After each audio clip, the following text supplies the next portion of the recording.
Hi എല്ലാവർക്കും നമസ്കാരം. ഞാൻ ഇന്നലെ വാഴ 2 കാണാൻ പോയി. എനിക്ക് വാഴ 1 കണ്ടപ്പോൾ അധികമൊന്നും ഇഷ്ടപ്പെട്ടില്ല. അപ്പോൾ എനിക്ക് വാഴ 2 കാണാൻ പോകുമ്പോൾ ഒരു ഇതുണ്ടായിരുന്നില്ല, കാണണ്ടെന്നൊക്കെ വിചാരിച്ചായിരുന്നു. പക്ഷെ അവിടെ പോയപ്പോൾ ഫസ്റ്റത്തെ സീൻ തന്നെ ഞാൻ കരഞ്ഞു പോയി. കാരണം ഞാൻ മാത്രമേ കരഞ്ഞുള്ളൂ എന്ന് തോന്നുന്നു. കാരണം എനിക്കത് പെട്ടെന്ന് ഫീലായി പോയിട്ടോ. നിങ്ങളൊക്കെ കരയണമെന്നില്ല, പക്ഷെ എനിക്ക് ഫീലായി പോയി. പിന്നെ അത് കഴിഞ്ഞ് ഫസ്റ്റ് തന്നെ ഫുള്ളും കോമഡിയാണ്, ചിരിച്ചിരിച്ച് മരിക്കും.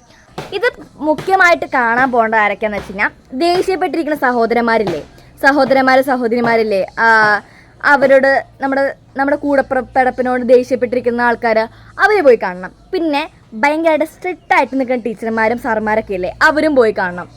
അയ്യോ, ആ ഭാഗമൊക്കെ എന്തൊരു കോമഡിയാണെന്നറിയാവോ. അത് കണ്ടാലും മനസ്സിലാവത്തുള്ളൂ. അത് നേരിട്ട് തിയേറ്ററിൽ പോയി കാണണം. അല്ലാതെ ഫോണിലോ ടി വിയിലോ കണ്ടെങ്കിൽ നമുക്ക് അതിൻ്റെ എഫക്റ്റ് കിട്ടില്ല. എല്ലാ സീനും കഴിയുമ്പോഴും വിസിലടിയും ബഹളവും ഒന്നും പറയാനില്ല. നിങ്ങൾ എന്തായാലും പോയി കാണണം. അപ്പോൾ ഓക്കെ, ബൈ ബൈ.